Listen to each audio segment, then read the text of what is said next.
I once heard it said that our politics are formed by what we see out our window. And I grew up in East Tennessee in the Bible Belt, and that shaped my whole social and political worldview.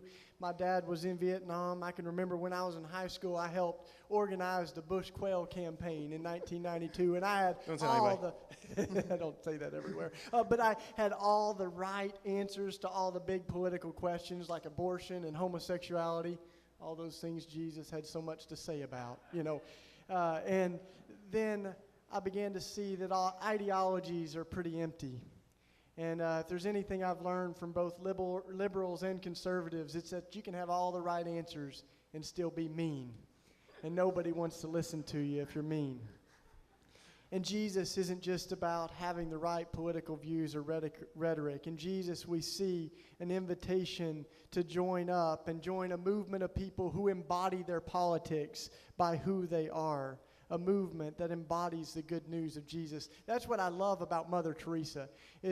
Mother Teresa is this saint for pro-lifeness and for unborn children, not because she ran around wearing an abortion is murder shirt, but because she said to moms in tough situations, if you're not able to have your kid, you can give it to me. And how do you argue with that? It has an integrity that you just can't miss. And in our neighborhood, to be pro-life means that we've got to wrestle with how we walk alongside a 14-year-old girl when she gets pregnant. If we're really going to be against the war, it means we got to figure out how kids can go to college like Jesse when they see no other way. One of the most important questions that we can ask as a church today is not whether or not we're political, but how are we political, and how can we embody that good news? Remember that part where John the Baptist asked Jesus if he was the one they've been waiting for, and he said, tell me what you see. I kind of wonder as a church, if people said to us, are you Christians? Could we say, tell us what you see. Tell us what you see and what you hear. And it's that which we're called to be the body of Christ, that embody the world, the same love that Jesus had, that remind the world of Jesus. There was this time recently where I was invited to pray for the soldiers that were going to war. I was speaking at a service, and they invited me to pray for the soldiers. I was like, well, that's a little awkward, but I'm glad to do it, And I prayed over them. And what I prayed was the fruits of the Spirit, one by one. I just named them. Love, joy, peace, patience, kindness, goodness, faithfulness, gentleness, self-control. And as I prayed them, one of those soldiers began to cry, and he came up to me afterwards and he said, those are not who I'm becoming, but they're who I want to be. And I told him if there's anything we could do to walk alongside of him, we would. You see, it's those fruits of the Spirit that we are to become. And we may not have all the answers to every political issue and every strategy of nonviolence, but what we can say is that we are meant to become the body of Christ in this world and to embody those fruits of the Spirit and to surround ourselves with people who remind us of Jesus so they rub off on us a little bit, right?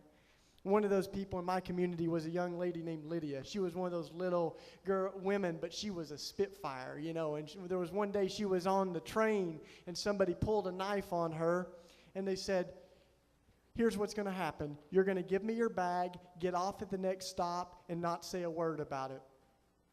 And Lydia looked at him, and she said, hi, my name's Lydia.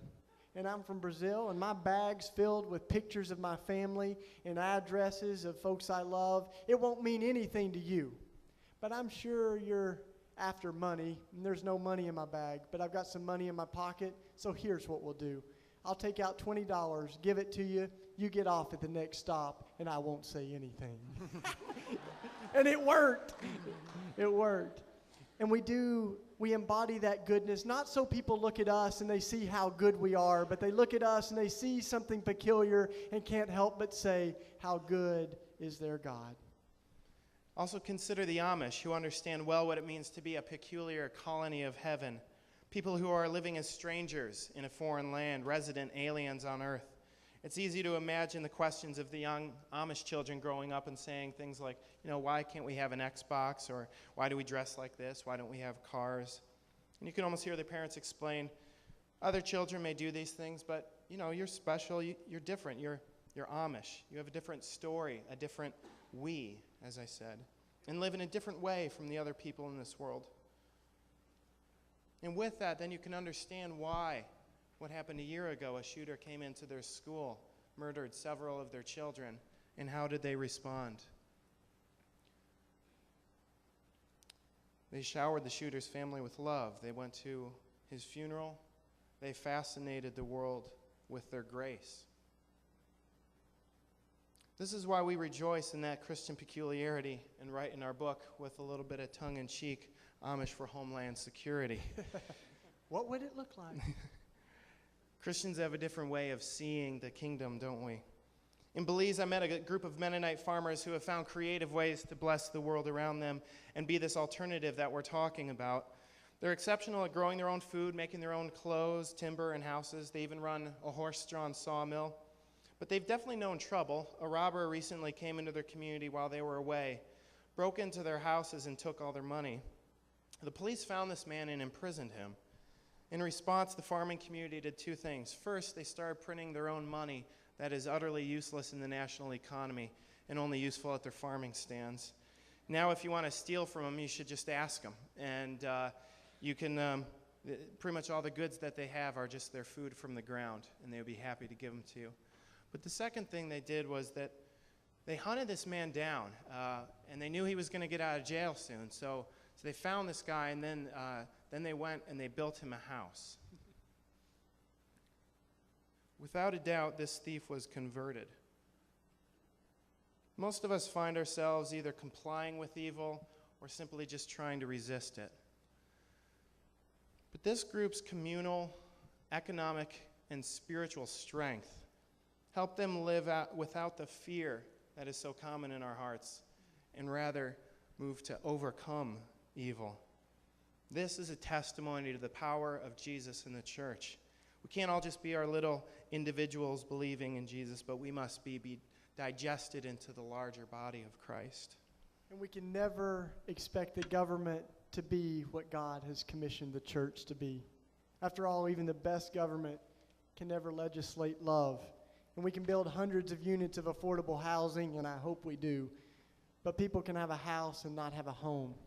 We can provide health care for the 47 million people that don't have it, and we hope that happens. But you can keep people breathing, and they can still not be alive.